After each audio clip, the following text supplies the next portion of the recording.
دیکھیں درود پاک پڑھنا یہ بہت بڑی نعمت ہے، لیکن درود نہ پڑھنا، درود سے دور رہنا، اپنی زندگی میں درود کو شامل نہ کرنا، یہ بہت بڑی محرومی بھی ہے۔ اب ذرا اس حدیث سے اندازہ ہوگا کہ یہ جو کام ہے، 3 کام میں نے آپ کو بتانے ہیں، یہ 3 کام نہ کرنے والا یا 3 کام برے کام ہے جو کرنے والا کتنی بڑی محرومی میں آ جائے گا۔ نبی پاک علیہ الصلوۃ والسلام فرماتے ہیں، آقا علیہ الصلوۃ والسلام کا فرمان ہے، لا یرا وجہی ثلاثۃ اقوام، 3 قسم کے لوگ وہ ہوں گے جو قیامت کے دن میرا چہرہ بھی نہ دیکھ سکیں گے۔ یہ میں آگے جا کے بتاتا ہوں کہ نبی پاک کا چہرہ قیامت کے دن نہ دیکھ سکنا یہ کتنی بڑی محرومی ہوگی۔ اب وہ 3 قسم کے لوگ کون ہیں؟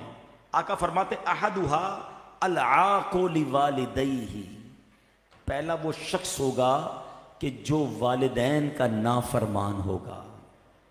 نمبر 2 والثانی تارک سنتی، دوسرے نمبر پر وہ ہوگا جو میری سنت کو ترک کرنے والا ہوگا، سنت کو چھوڑنے والا ہوگا۔ اور تیسرے نمبر پر فرمایا والثالث من ذکرت عندہ فلم یصلی علی، وہ شخص کے جس کے سامنے میرا ذکر ہو اور مجھ پر درود نہ پڑھے، قیامت کے دن وہ بھی میرا چہرہ نہیں دیکھ سکے گا۔ اب سمجھنا کیا ہے، یہ کتنی بڑی محرومی ہے، یہ کتنا بڑا یوں سمجھیے سزا کہہ لیں، کتنی بڑی وعید سمجھیں۔ میں آپ سے سوال کرتا ہوں کہ قیامت کے دن وہ کون سی ہستی ہے جس نے ہماری شفاعت کرنی ہے، جس نے ہمارے کام آنا ہے، جس نے پیاسوں کو آب کوثر کے جام پلانے ہیں، جس نے اللہ کی بارگاہ سے اپنے امتیوں کو بخشوانا ہے، وہ کوئی اور نہیں ہے۔ شاعر لکھتے ہیں نا، کل پل سے ہمیں جس نے خود پار لگانا ہے، حسنین کا نانا ہے، زہرا کا وہ بابا ہے، حسنین کا نانا، سرور کائنات علیہ الصلوۃ والسلام کے سوا کوئی نہیں جس نے محشر کے دن کام آنا ہے۔ اگر کسی کی محشر کے دن نبی پاک سے ملاقات ہی نہیں ہوئی، دیدار بھی نہ کر سکا، تو وہ کس کے پاس جائے گا؟ وہ کس سے خیرات شفاعت کی مانگے گا؟ اس کو پیاس لگے گی تو کون جام کوثر پلائے گا؟ یہ کوئی چھوٹی سزا نہیں، کوئی چھوٹی محرومی نہیں ہے، اس کو برباد ہی ہونا ہے جس کو نبی پاک کا دیدار قیامت کے دن نہیں ملے گا۔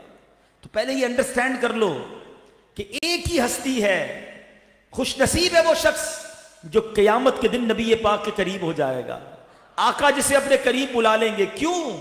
ہم نے سنا ہے بڑی بڑی گرمی ہوگی، بڑی پیاس ہوگی، مگر سیدی اعلیٰ حضرت بتاتے ہیں کہ پیاس اور گرمی ضرور ہوگی، مگر ٹھنڈا ٹھنڈا میٹھا میٹھا پیتے ہم ہیں پلاتے یہ ہیں۔ واقعی وہاں پر بڑی ایک اور گھبراہٹ یہ ہوگی کہ نامہ اعمال کھلیں گے اور ہمیں پتہ ہے ہمارے گناہ زیادہ ہیں، مگر سیدی اعلیٰ حضرت بتاتے ہیں کہ اعمال ضرور کھلیں گے، عیب ضرور کھلیں گے، مگر رنگے بے رنگوں کا پردہ دامن ڈھک کے چھپاتے یہ ہیں۔ اپنی بنی ہم آپ بگاڑیں، کون بنائے بناتے یہ ہیں۔ ارے جب ہمارے اعمال نامے تولے جائیں گے، ہمیں پہلے ہی پتا ہے کہ ہمارے گناہ زیادہ ہیں، گناہوں کا پلڑا بھاری ہوگا، مگر میرے رضا تسلی دیتے ہیں کہ پیارے آقا اپنے کرم سے ہم حلقوں کا پلہ بھاری بناتے یہ ہیں۔ ماں بھی نہیں پوچھے گی، باپ بھی قریب نہیں آئے گا، کوئی ساتھی نہیں ہوگا، مگر کون ہوگا؟ ماں جب اکلوتے کو چھوڑے آ آ کہہ کے بلاتے یہ ہیں۔ باپ جہاں بیٹے سے بھاگے لطف وہاں فرماتے یہ ہیں۔ نبی پاک ہر جگہ کام آنے والے۔ اللہ اکبر، پل صراط بڑا خطرناک پل ہے، مگر سلم سلم کی ڈھارس سے پل سے پار چلاتے یہ ہیں۔ سب جگہ نبی پاک نے کام آنا ہے، مگر یہ 3 بدنصیب کون ہوں گے جو پیارے آقا کا قیامت کے دن بھی دیدار نہیں کر سکیں گے؟ نمبر 1 فرمایا والدین کا نافرمان۔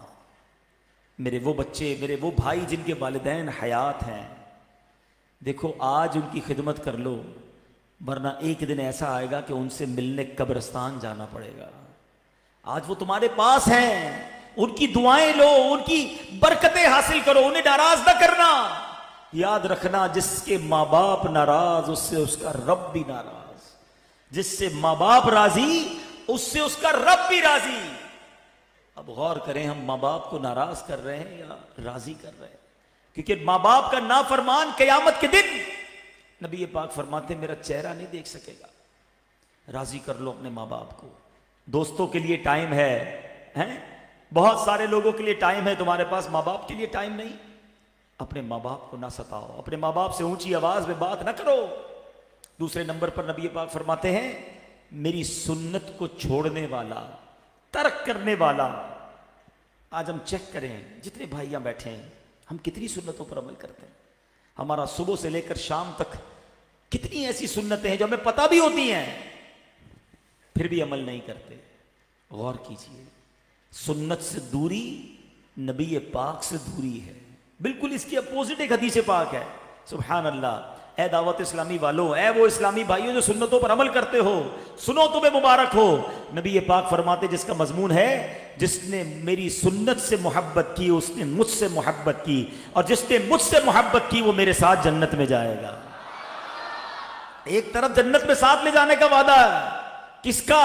کہ جو سنت پر عمل کرنے والا ہے، اور دوسری طرف جو سنت کو چھوڑنے والا ہے فرمایا میرا منہ بھی نہیں دیکھ سکے گا، چہرہ بھی نہیں دیکھ سکے گا۔ اب آپ کی مرضی ہے کیسی زندگی گزارنی ہے۔ نہیں جناب میرا ہیئر اسٹائل فلاں اداکار جیسا ہونا چاہیے، میرا لباس فلاں گلوکار جیسا ہونا چاہیے، میری گفتگو کا انداز فلاں بندے جیسا ہونا چاہیے، میں فلاں جیسا دکھنا چاہوں۔ ارے تم دنیا والوں کے پیچھے بھاگ رہے ہو اور نبی پاک کی سنتوں کو چھوڑ رہے ہو۔ ایسا نہ ہو کہ قیامت کے دن محروم رہ جاؤ۔ نبی پاک کی سنتوں پر زندگی گزار لو، آقا اپنے ساتھ جنت میں لے جائیں گے۔ اور اب تیسرا شخص نبی پاک نے فرمایا کہ جو میرا ذکر سنے، میرا نام سنے اور مجھ پر درود نہ پڑھے، قیامت کے دن میرا چہرہ نہیں دیکھ سکے گا۔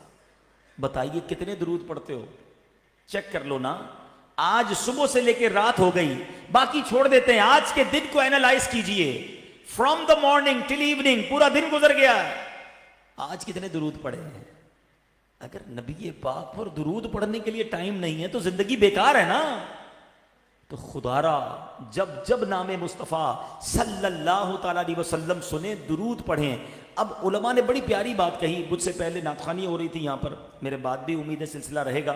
تو ہم اس طرح کی جب محفلوں میں جاتے ہیں نا تو بار بار نبی پاک صلی اللہ تعالیٰ علیہ وسلم کا نام لیا جاتا ہے۔ ہو سکتا ہے بعض اوقات نام سنا درود پڑھ لیا، بعض اوقات نہ پڑھا، ٹھیک ہے نا۔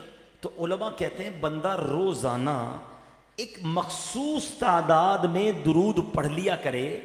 اس کا فائدہ یہ ہوگا کہ اگر دن بھر میں نبی پاک کا نام کہیں سن لیا ہوگا اور درود نہیں پڑھ سکا تو یہ بعد میں پڑھنا اس کے قائم مقام ہو جائے گا، آلٹرنیٹ ہو جائے گا۔ تو نیت کریں انشاءاللہ روزانہ کثرت کے ساتھ درود پاک پڑھیں گے۔ آئیے مل کر ایک بار پھر محبت کے ساتھ درود پاک پڑھ لیں۔ صلو علی الحبیب صلی اللہ علیہ وسلم۔ آج